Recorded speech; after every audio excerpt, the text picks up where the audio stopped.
Okay, so who here has seen Infinity War?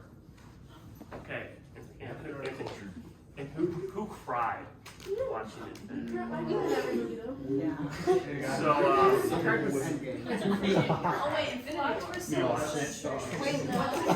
oh wait, Endgame. He meant Endgame.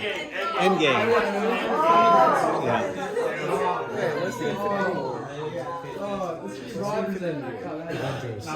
He said the wrong thing. Spoiler alert for anyone who hasn't seen it. I just really like the story. But I mean, you've had like 4 years, so you know, Tony Stark dies.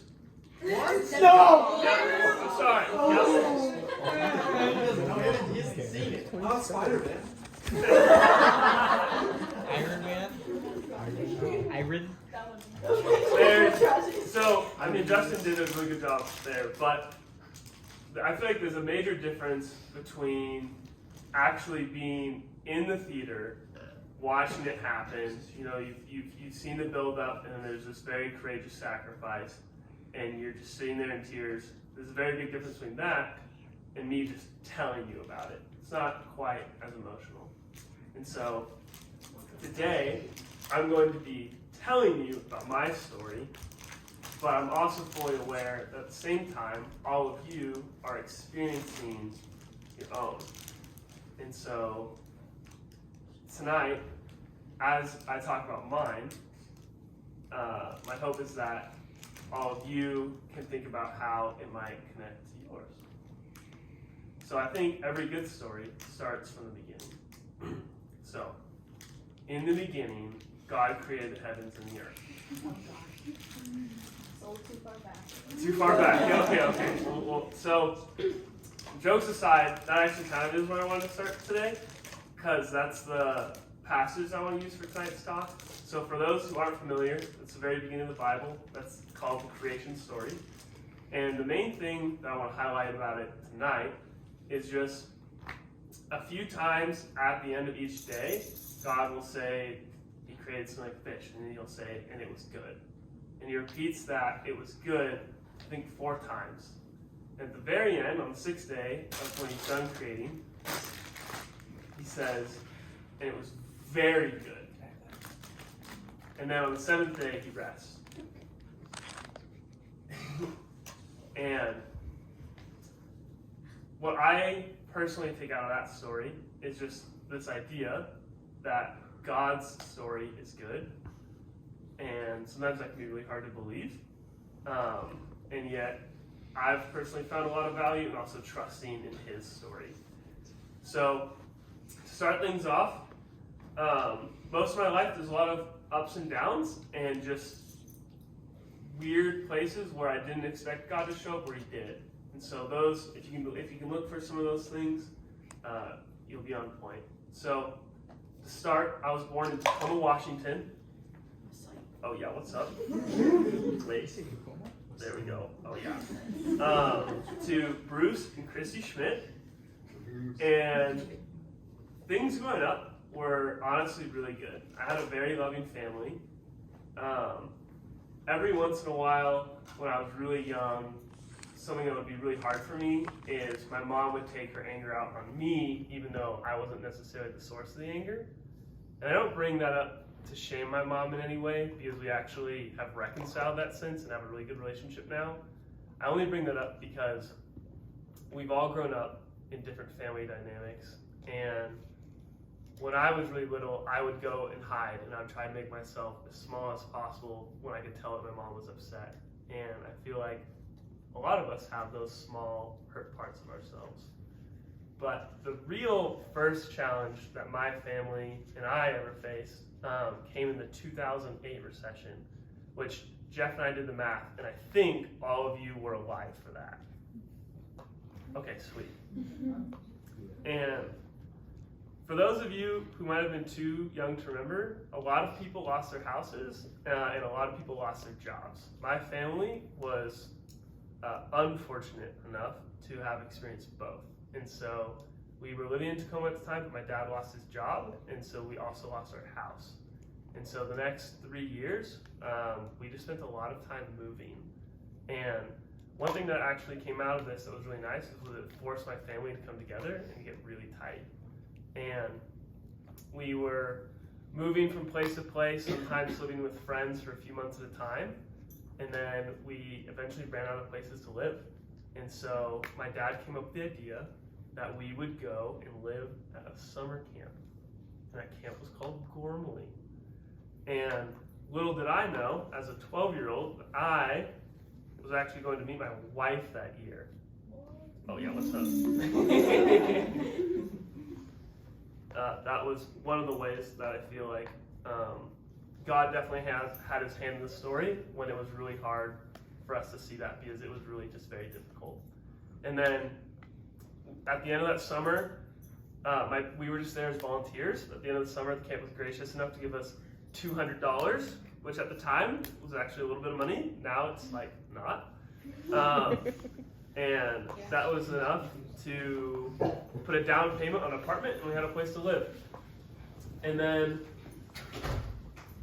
welcome. Hello. So we settled down in a little apartment, and then middle school came. And middle school overall was pretty good for me. Until one day in the 8th grade, I was sitting there reading in history class, and all of a sudden the words on the page started to disappear. I had no idea what was going on. And so I went to the nurse's office kind of in a panic, and then the worst headache of my life hit me. It felt like a balloon was inflating inside my head, and I started getting really nauseous. Eventually my dad came and picked me up. I was throwing up in his car on the way to the doctor's.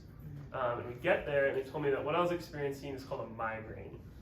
And I started to get those probably 3 to 4 times a month, and they would take me out for about 3 days at a time. And so I wasn't really in school for like October and November of my 8th grade year. And during that time, if you've never experienced migraines, you're very light sensitive, you're very nauseous. So I spent most of that time just laying in bed by myself in a very dark room. And in a lot of ways, I think that is really where my mental health journey started, where things started to get really, really hard for me. And so then going into high school, I had this tenuous relationship with God where I couldn't understand why he had placed all this pain in my life. And I had also started to work in my school's leadership and ASB programs. And I got really involved in people's lives, and I couldn't understand why the people that I loved and cared for also had so much suffering in my life. Couldn't understand why an all-loving and all-powerful God would allow so much suffering and so much pain. And I was fortunate enough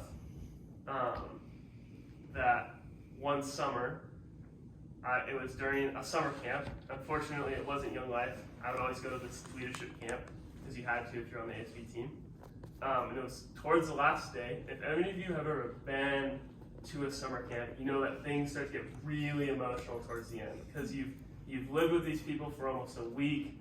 You're tired. It's been hot the whole time. You've made these awesome connections. And so I'm just emotionally raw on almost this last day. And I'm sitting out on this bench in the field all by myself, and it's right before dinner, and I'm sitting there praying to God, and I'm just asking him, please take my pain away. And in my head, I'm thinking like, it's just gonna blow off like in the wind. But instead, I just start bawling. And I don't know about you, but in high school, crying in public was the worst thing you could ever do. And so I'm like, no, hold that in. And so I walk into the dining room, and I think I've cleared things up enough, but my counselor from the previous year made a surprise visit, and he's the first person I see when I walk in, and he just knows. He can see the redness in my eyes, and he's like, are you okay? And the mask that I was wearing and all of that tension that I've been holding together just broke. And so I ran to the bathroom crying and like through the whole, it's like the front door's here and the bathroom's all the way over there. And so I had to like run past everyone. I didn't like run, I did the like, I'm crying right now. And fortunately, enough people saw it that when we went into small groups later, I was able to open up and finally tell people about the struggles that I had been going through. And so, in that sense, God met me in a way I wasn't expecting, but ultimately was better for me. Because I just wanted Him to take the pain away, but instead what I found was community and fellowship. Because these people that I were able to open up to came around me and were able to really support me in that struggle. And so, as we break out into small groups after this, my hope is that maybe pieces of that connected with you, and ultimately I would just hope that you can continue to trust that God's story is good, that His plan and story for your life is good, even in the hard.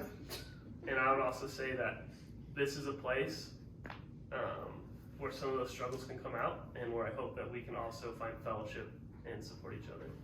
So I'm just going to pray to close this up, and then we'll break out into small groups. Dear Lord, thank you for tonight, and just everyone's willingness to listen. And I just pray that you will give us peace and security as we move into small groups, that we will be able to find fellowship and strength in our community. In your name we pray, amen.